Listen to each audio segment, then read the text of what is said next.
Hi, and welcome to another Everything Digital Health. I'm Marcus Bohr. I'm a GP and open source advocate. I'm also a clinical informatician and a software developer, bit of a mixed bag of things. I'm capitalizing on a little spike in viewership of my channel to make sure that I get across one of the most important messages that I think I've managed to articulate.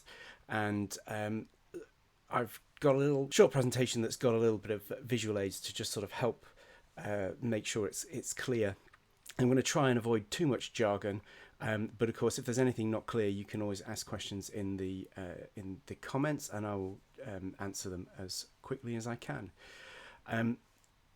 Without further ado, I'll get on to the slides. Open source is the only way for medicine, copyright edition. So I've been doing this talk for quite a few years now. I think I was first asked to give this talk to a bunch of people at the Aperta Foundation's launch over 10 years ago in Newcastle. And I then converted it into a blog, and I'm actually trying to write it up at the moment as a kind of pamphlet that just kind of explains all the main issues in a sort of mini book kind of format. But I want to talk specifically about a kind of digital time bomb, which I have not heard anyone else talk about in healthcare. Forgive me if you are out there already saying this and making this point, but I haven't heard of you. If you are out there and you agree with this and you want to join forces, then great, get in touch, because we do need to make this much more widely known. But we have a problem. You will not live to see digital generics.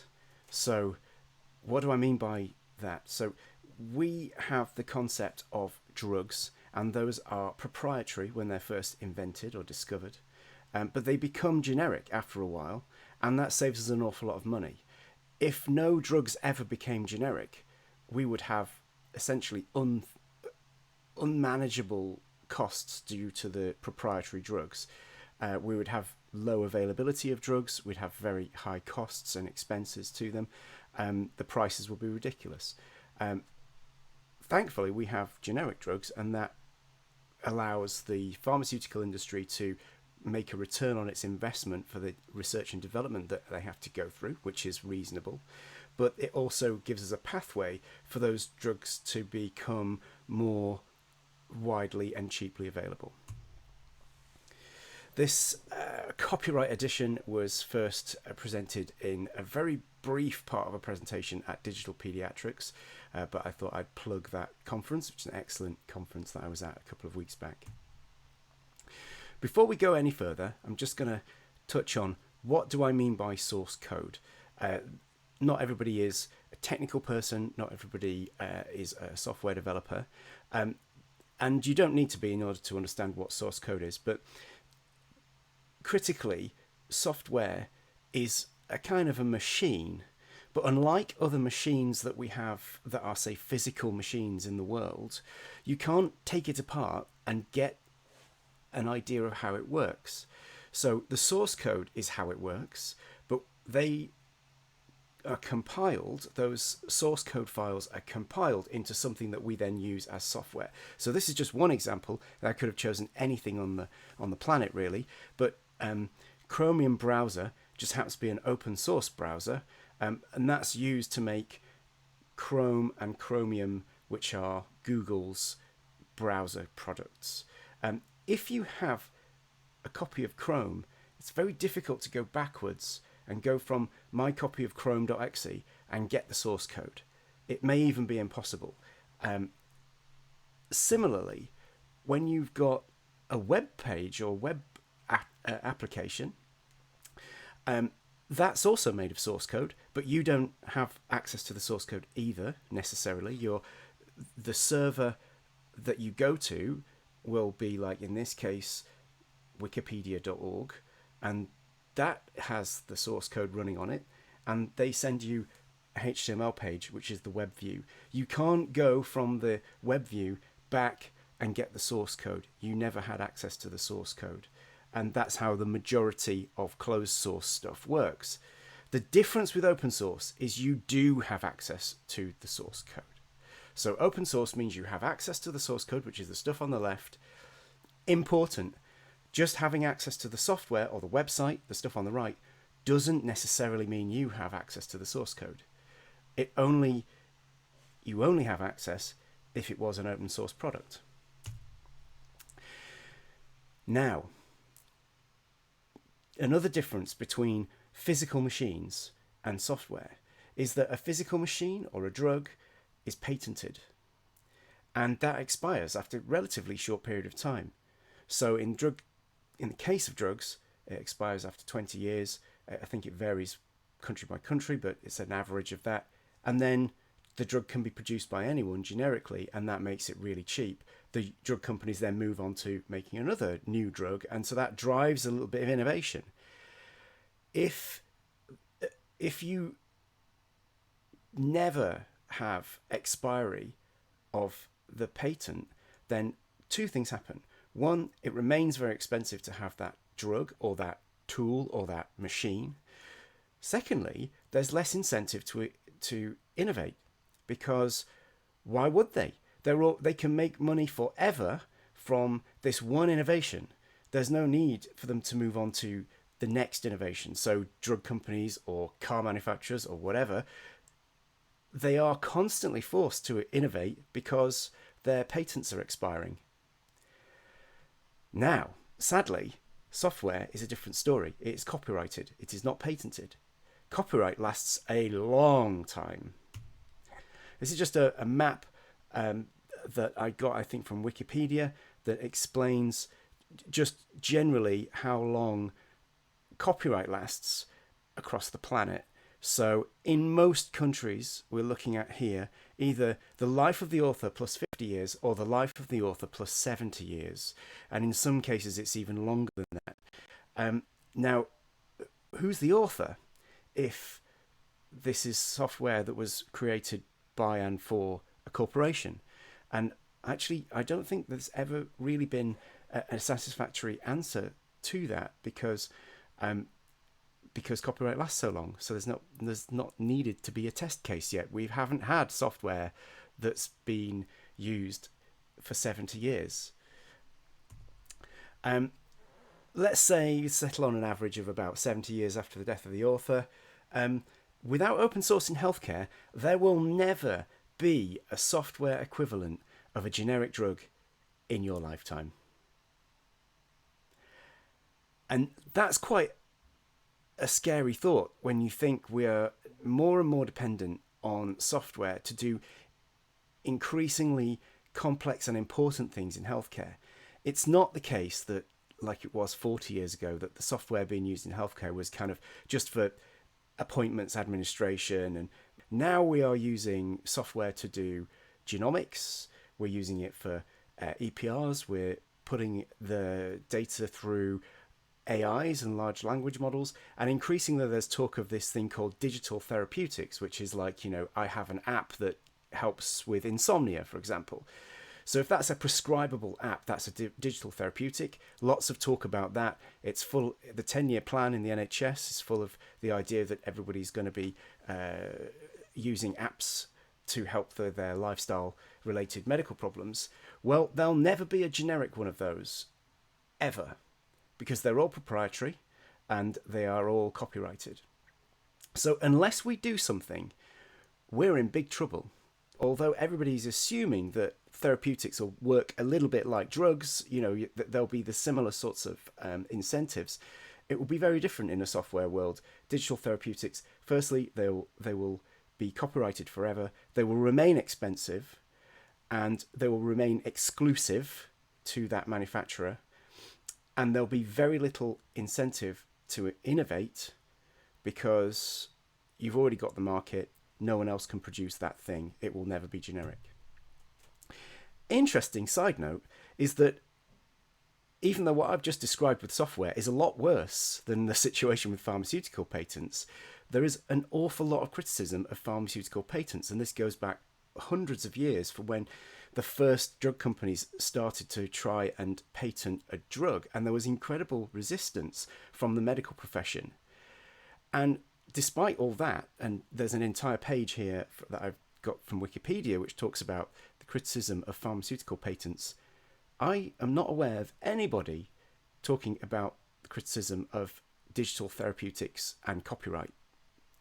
But that's a much worse situation. You might think, well, okay, we can just get the software and work backwards, make some kind of equivalent. Well, if there's any suggestion that you have reverse engineered the software, that's actually illegal. The Digital Millennium Copyright Act enforces that, and that's enforced across a lot of other countries. It's not just an American thing, because trade partners of America are essentially forced to enact similar laws in their country if they want to trade with America. It's something that's been set up as a sort of worldwide protection, but of course it means that it's now practically illegal everywhere to reverse engineer things out of the proprietary software. So we can't get round it either. Great person to read if you're interested in copyright, patent, and that kind of thing is Cory Doctorow, whose newsletter is called pluralistic.net, and there's an incredible amount of really useful knowledge on that site. He's also written a book recently called Enshittification, which is really important to read. I'll put a link in the show notes because that's a vital book for understanding where we are and what we can do about it as well.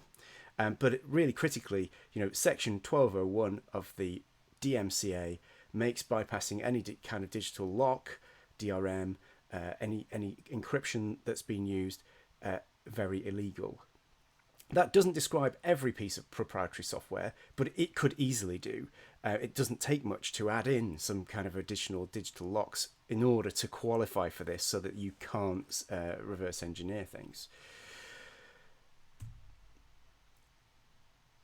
All that healthcare software, all that digital therapeutics is never going to become generic, and we risk creating this huge burden of expense if we don't urgently switch to open source.